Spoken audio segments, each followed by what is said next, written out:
with us today is a professional healthcare provider, Nurse Olusolape Abosede Olariwaju.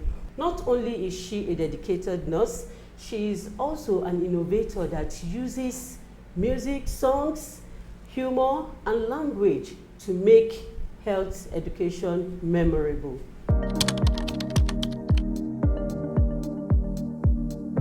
I was born over 40 years ago in a place called Ijokota in Ogun State. From there, it was after my secondary education, I developed this passion to be a nurse, to be precise. Even my father preferred me to be a medical doctor. But because I actually know what I wanted, I want to touch lives, as you have said, beyond the hospital environment. And that can only be attained when you are a nurse, because you touch the person, you touch the family, you go beyond the hospital setting, and that's exactly what I wanted. So this thing is not, nobody's pushing me to it. It is the passion, it is the zeal, it is the fire in me that is pushing me. The inspiration I can say is divine, let me put it that way. And that was the first time I would take what we call post-exposure prophylaxis. I have to take the drug for a month, I can never forget, because I was exposed when trying to save a life and a mother. But I was happy at the end of the day because their life was actually saved. Patient has hit me countless times. Patient has beaten me. I was wearing 3 gloves. The teeth penetrate my patient in labor. If they actually fulfill the promise they made during labor, by now I should be competing with Dangote because they have promised me aeroplane, motor, Lamborghini. This trend has been ongoing for a very long time. When you don't actually come, you will not know. Yes, it has been in the past. Yes, we have seen, but the narrative is changing because, like I've said, it's individual differences.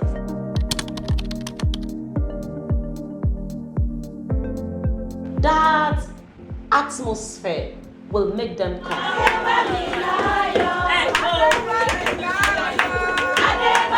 We'll take them away from quackery. We'll take them away from going to unregistered and unprofessional birth attendant. At least so far so good. I can tell you that the outcome, no, it's impressive, it's positive. There are so many problems that can happen during delivery when it is not conducted by professionals. But when you don't encourage them, when that interpersonal relationship, when that friendly relationship is there, they will not come and tell you that. They will say you will shout them down. But for your patient to be free to that extent to come and tell you that, man, mo lo le alagbo mo, mo lo agbo bai, mo lo nkan bai, ewo ni kin yo kuro. You see our grandmas coming to the clinic. You see father-in-laws coming to our clinic asking questions. Matron, they will let you shape. This is what we are used to. This is our stereotypic lifestyle. But you said it's not good. Can you please tell us? Definitely you should know what that kind of outcome of that pregnancy will be.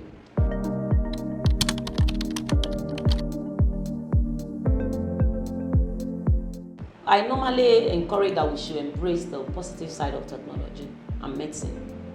We are not naive and we are culturally inclined as well.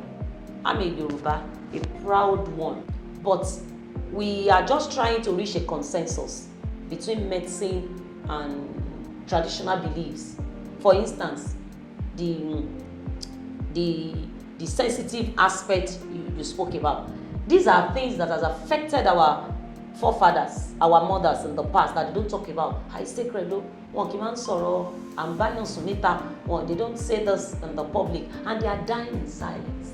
And now we are just bringing it up to say you are dying and you know it.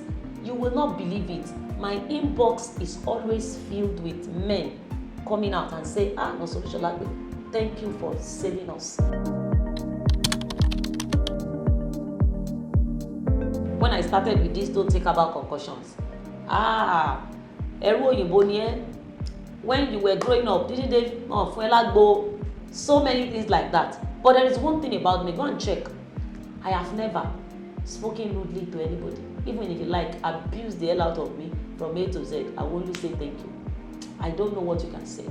Let us reach a consensus. There are so many of them in my inbox. We even talk. I want to book appointment, we sit down. I said, yes, this thing is working. But the problem is, it does not have a dose and a dosage. We're having issues with that. One-on-one, all the babalawos that they will come, they book appointment with me. I said, we are not going against it. We know this medication that we are taking is from herbs. Nobody's ruling that out. But it has been modified into dose and dosage. Can you please go and do a research? Give us a dose, give us a dosage, and see if we will not impress it.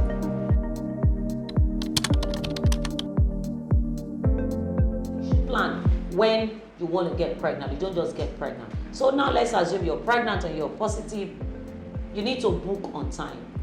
From 12 weeks and above, you need to come and register for antenatal. And you have to take your fourth scan at that time. And the reason is this, so that in case there is going to be any anomaly, we'll be able to see, and also we will have what we call baseline data about that pregnancy. That's everything that happens with you before you got pregnant and with that pregnancy. We'll be able to capture it in time and to give you optimal management and ensure you take fruits. Fruits, vegetables are very important, and rest is number one. If you want to avert preterm contraction, you want to avert inevitable abortion, and the do's and the don'ts, avoid stress. What you've been doing before you got pregnant, you cannot still continue in the same terrain with the same wave. No, it doesn't go that way. You need to soft pedal and avoid self-medication. No alcohol, no tobacco, because if you take alcohol, there is something we call fetal alcoholic syndrome. It can depress some part of the brain of that baby. You can take your cold water, it does not going to affect your baby. Where you're taking your cold water to is in the stomach that you used to eat. Where the baby is in the uterus. Take your egg, take all of those things, it will help you. Your baby will have enough nutrients. The plantain is not the one that is causing oka. It is dehydration. When you deliver your baby and you don't breastfeed to time, definitely the frontanel here, there is one frontanel, we call this anterior, we call this posterior frontanel. This anterior frontanel will give way. It will be dehydrated, it will be indented, and that's what our parents call oka. It's not the plantain. When you back a newborn for too long, expect oka anytime soon, because your babies need to be fed every 2 hours, and even on demand. So when you do all of that, we will see that all this misconception and all these taboos we see it will just die a natural death.